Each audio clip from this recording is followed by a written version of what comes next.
What happened with me in 2020 was I started a YouTube channel. Before that point, I was incredibly busy, and before that point, you might have noticed there was a pandemic going on.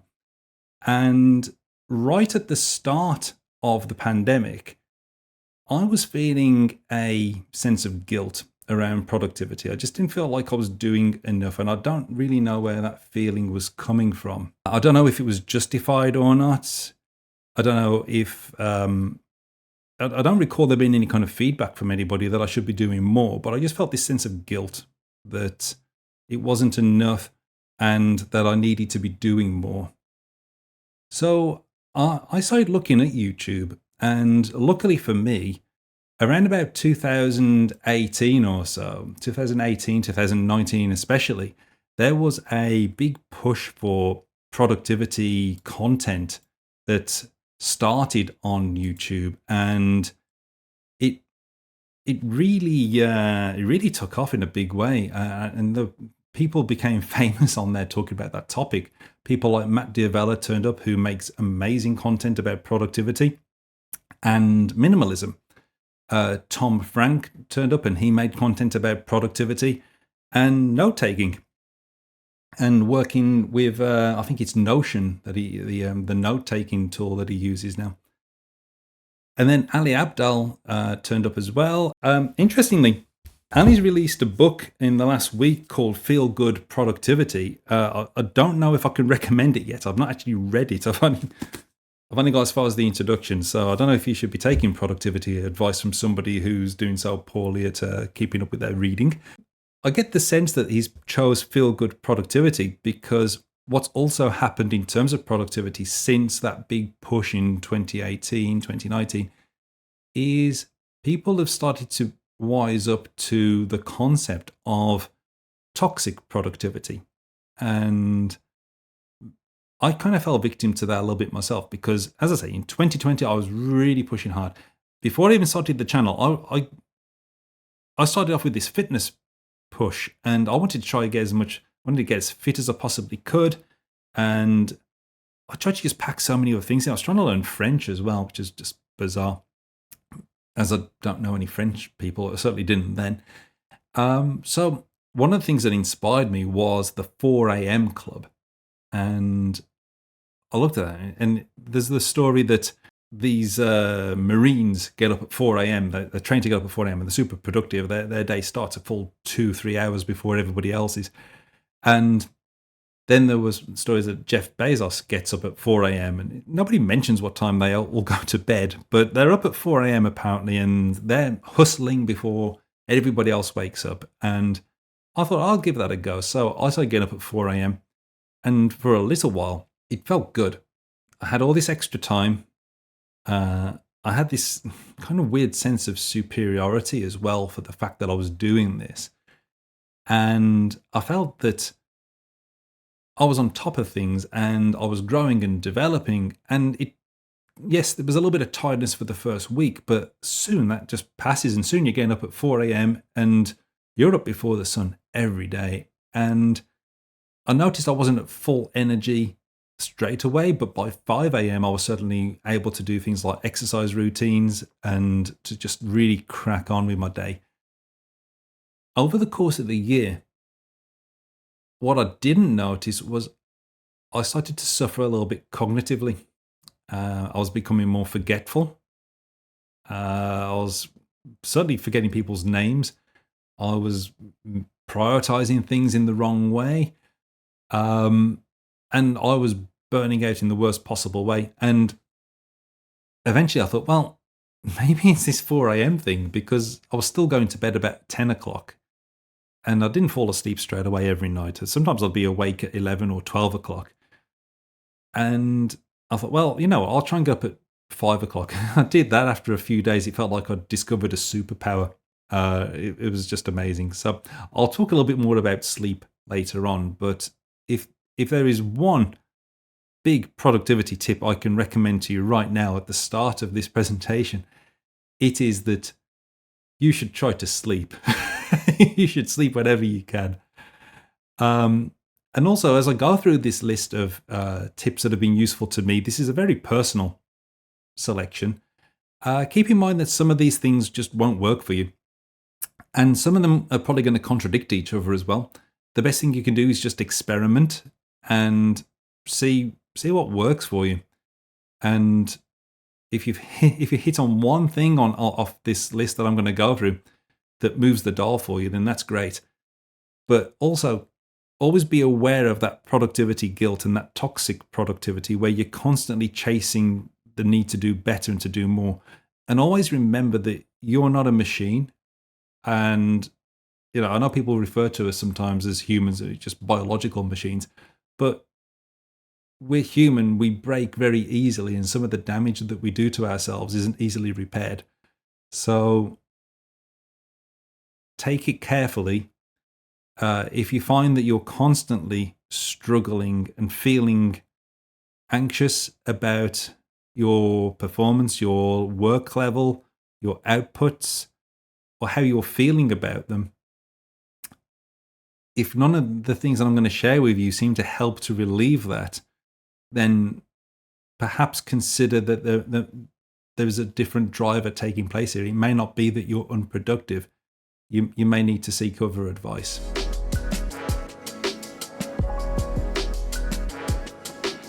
Having a job in project management involved having to get productive, having to be effective in managing information, in managing an awful lot of detail. And it didn't come naturally to me. Despite where I've got to in my career, I am not one of the people in the world who is a natural born project manager. It is not a natural talent that just came to me.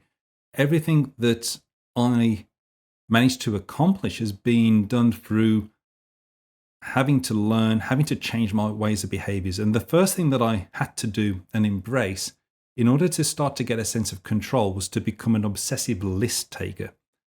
So there's a number of productivity guides and tips around this kind of thing. And there are a few variations of this that I'm going to talk about in a bit. But firstly, if you're working in project management, especially in project management, start to capture everything you need to do into to-do lists. Try to be honest with yourself about when you can expect things to be done by. So always where you can, try to put a target date for any activity that you're taking on board. Note everything down that needs to be done. Then you can upgrade this. If you're running a team or you're working with people you're dependent on or people are dependent on you, then turn that into an overall action log. Whenever you capture an action on somebody else, firstly, make sure that they agree to the action. It's quite pointless you capturing a list of things to be done when the other person hasn't got a clue or doesn't agree that they should be doing it. But let's turn the focus back a little bit onto ourselves. Be realistic about what has to be done on that list. One of the things that can go wrong with lists and to-do lists in particular is abandonment, which is where you start off really well. You start writing down all the things you need to do. By the way, that can be a delusion in itself. That can make you feel like you're being productive when in fact actually what you're doing is procrastinating because you're wasting your time writing a list. But nonetheless, capture your list, just don't feel proud of it. The problem you can have with a list is if you rely on it heavily, as I had to, if you take a day off where you don't update the list, you don't maintain it, you don't keep it up to date, and things progress a little bit, it's very easy for one day to become 2 days, to become a week, to become 2 weeks. And next thing you know, you've got this psychological guilt for the fact that you are failing at something else. You can't even control your damn list. So it can be demoralizing. So if you're going to use a list, you've got to be committed to maintaining it on a daily basis. There are many ways, many preferences that people have for how they keep their lists. Some people do use things like, as I say, action logs on Excel. That's very good if you've got to share that information. But if it's just you and your list, a simple notepad's fine. I get more satisfaction from writing things down in pen and paper and being able to just cross it out when the action's done. It's a fairly simple thing. It's a simple form of joy, but it works for me, and that's good enough. I always find that more satisfying than using a notes app, more satisfying than even using the to-do app that Microsoft have on iOS, which is very good. It's a very good place to keep things. But I find the pen and paper way is just a lot more satisfying.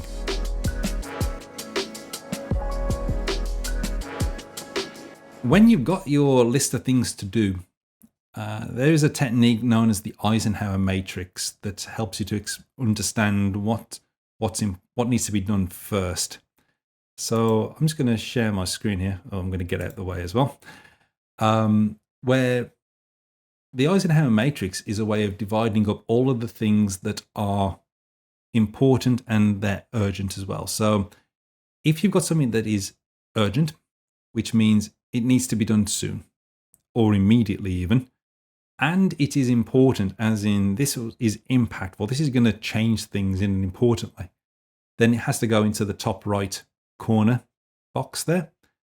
If it's urgent, but it's not really that important, and the world's not going to fall apart if it doesn't get done, then you put it down in the lower right box. If it's low urgency but still important, so it's still got to be done, but it doesn't have to be done right away, it goes into the upper left box. And if it's low urgency, low importance, it goes into the lower left box. The key to this then is obviously you focus on what's in the top right box. And when all of that is done, you then move on to either the low urgency, high importance, or high urgency, low importance. I know there's a little bit of disagreement on this. I tend to prefer high urgency, low importance, just because it means somebody's waiting for something usually, even if it's not that important, and it's probably better to deal with the items over there on the right first. As for the low urgency, low importance, sometimes it's worth asking yourself the question, does this really need to be done? So if that encourages you then to have another look at your list and to think, well, do I really need to do this thing? Or maybe there's someone else who can do this, or there's some way I can delegate it. Hopefully it will encourage you to do that and reduce the items that are on your list.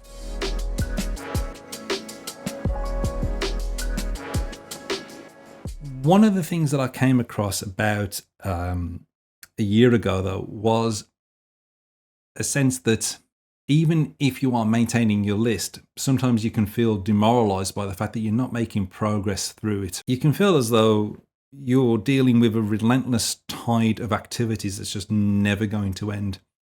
And that can be awful. I say it's demoralizing. I think that might be an understatement.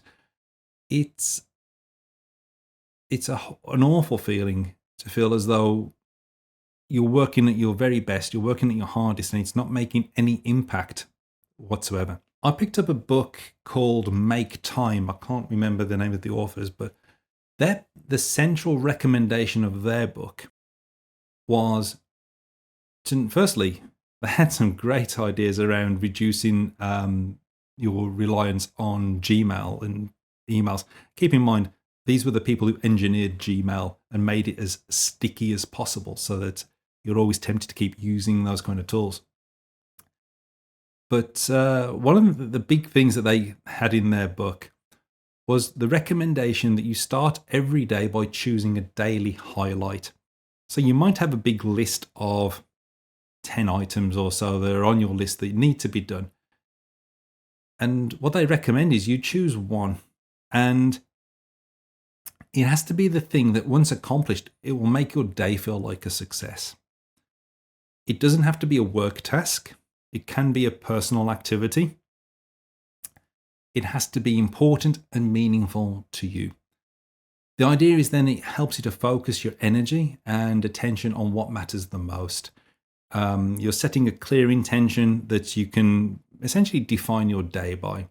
So you can say, I didn't do everything else on my list, but at least I did that one super important thing. And I feel good about myself because I managed that. My recommendation, I took that on, and I agree. I found it to be really helpful. It took away any of that kind of guilt about not completing your to-do list at the end of every day. Because if the one highlight item was completed, I've won. And it's good.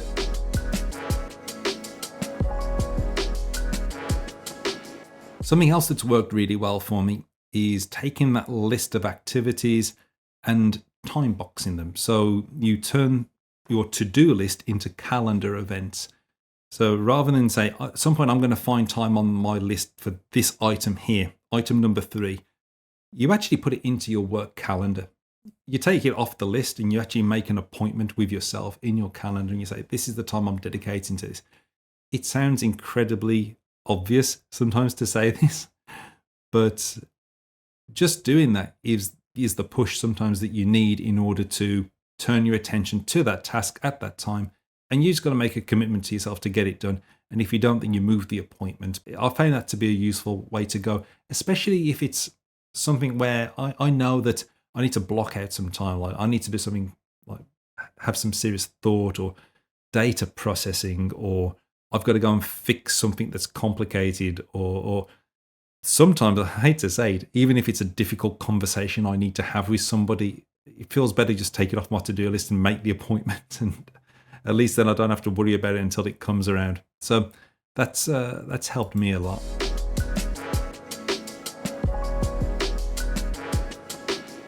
The obsessive capturing of items into lists, to me, stemmed from, first I got some advice from a mentor when I got started in project management, but also I picked it up from David Allen's book, Getting Things Done.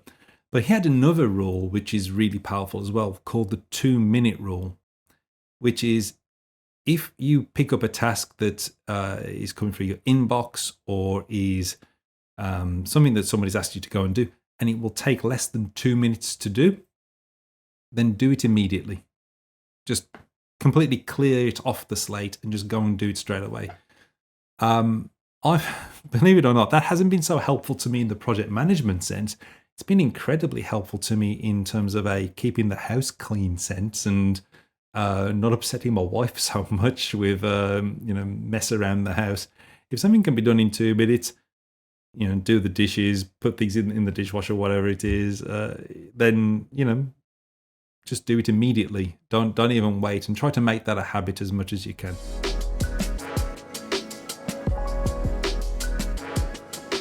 Just to confuse myself, there is another 2-minute rule that I follow, which is a slightly different one. And finally, we're moving away from lists, which is, I'm going to distinguish it by calling it the 2-minute trick. One of the biggest problems we have with productivity is our ability to procrastinate and put things off and to just not get around to doing them. And I mentioned this one last week when I was talking about goals and targets for this year. The 2-minute trick is you make an agreement with yourself to do the nasty thing, whatever it is, for 2 minutes. And that's all you're committed to doing. I'm just going to do it for 2 minutes. What happens usually is whatever the horrible thing is, by the time the 2-minute mark comes, you're into it. You're at least partially into the work and you carry on. And that's because it's harder to get started at something than it is to continue it. So if you say, well, I need to go and do a lot of paperwork. I've got like a pile of end of year reviews I've got to do. I don't really want to have to do that. But you say to yourself, well, you know what? I'm going to give myself 2 minutes of doing it. And then if I want to, then I can let myself go. I can go and do something else, but I will at least do 2 minutes. Usually you'll find yourself doing over an hour of the work, whatever it is, by that point, because you get into a flow state and you just keep going.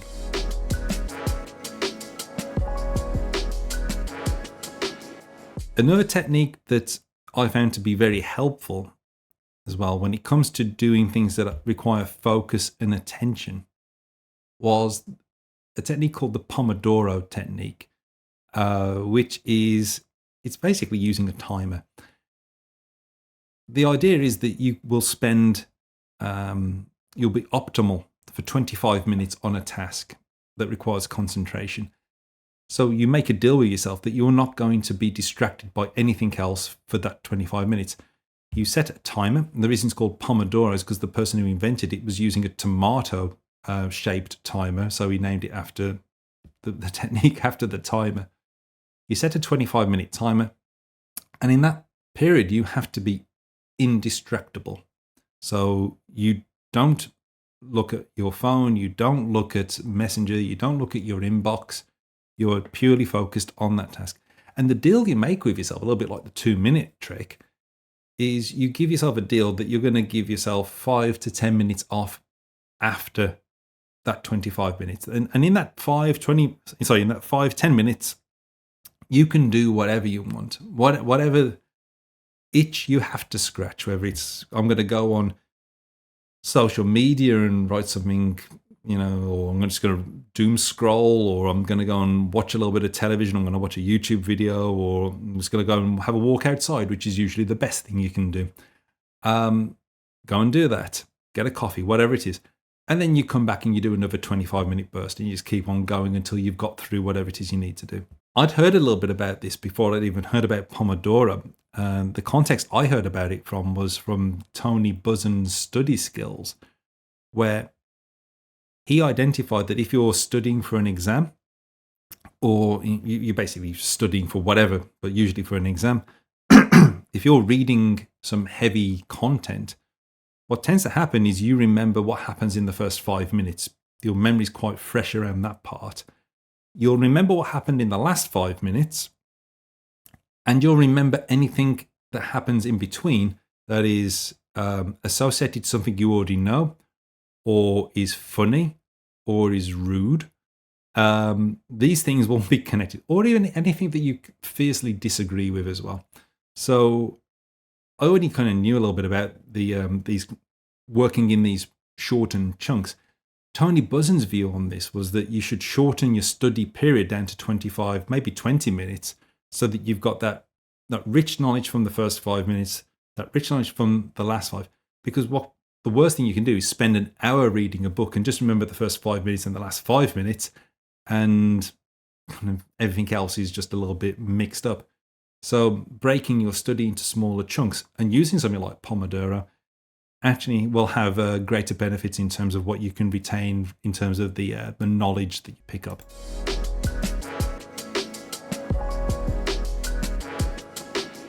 I actually found an app that really helped me on this. I'm going to share my screen again now. I found an app. And by the way, I'm not sponsored by any of the apps that I talk about today or anything like that. What happens is you open the app up, you tell it you want to stay focused for a period of time up to, I think, 3 hours you can select, but you can do as little as 5 minutes, I think. But say you set it for 25 minutes and then you hit go. And from that point, the screen on your phone starts to grow a tree. And it's really dumb. It's really dumb. But this is where the benefit of gamifying your experience comes in. Because what happens is if you touch your phone again during those 25 minutes, it kills the tree. So instead of growing this beautiful forest over here, you've got dead trees all over the place, and it starts to look horrible. So just for the sake of vanity, you wouldn't want to do it. So I found that to be surprisingly powerful. It kept me focused. To this day, I was using it earlier today as a tool. I don't use it as often as I should, but whenever I've been focused and remembered to use it, and I've got a note up on my board above me that says use the Forest app. Whenever I'm trying to focus on something, and that urge, that need to go and get the dopamine hit of social media or look at my messages or anything else other than the damn thing I'm supposed to be doing, that gets beaten by the desire to not kill a tree on my digital forest. And you can look at your forest over the course of weeks, months, years, and mine's beautiful. There's no dead trees in there. So I recommend it especially if you struggle with the urge to pick up your phone and mess with the phone whilst you're supposed to be working.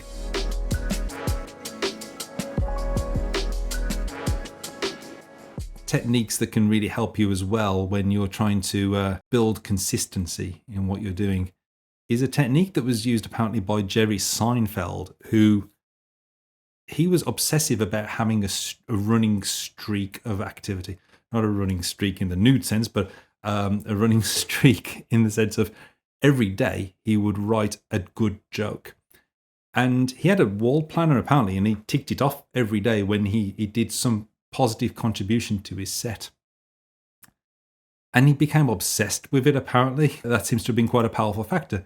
I use another app for this on the occasions when it appeals to me. I use an app called Streaks, which again I think it cost about £4 or £5. But what happens is you can define a set of activities that you want to have a running streak of. Where if it's really important, if you want to do something like I want to comply with my diet every day, or I want to get through my emails first thing in the morning every day, or I want to do 5,000 steps, as it says there, every day.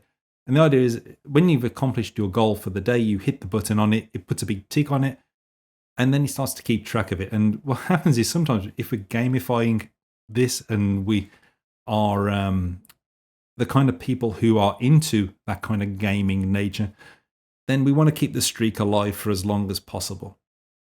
I've found that to be a really powerful tool for me at times. What I also found was eventually I stopped complying with it, and then I found it really hard to get back into. So I was really good at it for a while, but then found it hard to return to. So maybe try that one out if you're the kind of person who would benefit from something like that.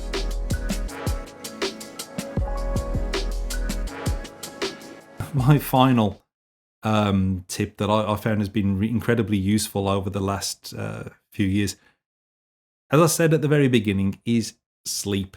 It is truly the greatest productivity tip I can offer.